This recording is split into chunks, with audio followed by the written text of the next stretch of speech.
Depuis 2022, l'activité de chirurgie en orthopédie a augmenté de 55% au centre hospitalier Loire-Vendée-Océan. L'établissement vient donc de recruter un 5e chirurgien qui exerçait auparavant au CHU de Nantes. Spécialisé dans la chirurgie du pied, du genou et de la hanche, le docteur Mallet est très motivé à l'idée de rejoindre l'équipe du CHLVO.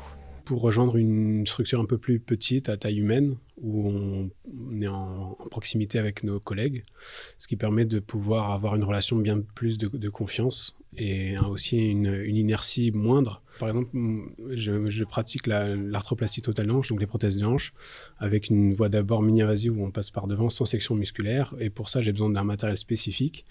Et en l'espace d'une semaine, on m'a déjà mis à disposition le matériel nécessaire pour pouvoir réaliser cette intervention que j'ai pu faire notamment ce week-end et ce matin. Dans un climat de recrutement particulièrement compliqué pour tous les établissements, celui du docteur Mallet a été facilité par les investissements réalisés par le CHLVO. Oui, il faut investir dans l'équipement biomédical et c'est ce que nous avons fait dès l'an dernier, mais également accompagner nos personnels, nos équipes médicales en termes de formation, en termes de stage, en termes d'investissement, mais j'ai envie de dire à tous les niveaux. Et c'est certainement la dynamique projet qui permet de recruter notamment des jeunes chirurgiens qui sont particulièrement motivés et qui ont envie de mettre à disposition de notre population toute leur expertise qui est déjà, ma foi, fortement reconnue puisque parmi les patients que nous prenons en charge, nous allons désormais au-delà de notre territoire d'attraction. Donc ça veut dire que l'activité que nous développons désormais, elle est connue et reconnue. Donc c'est important que notre population le sache.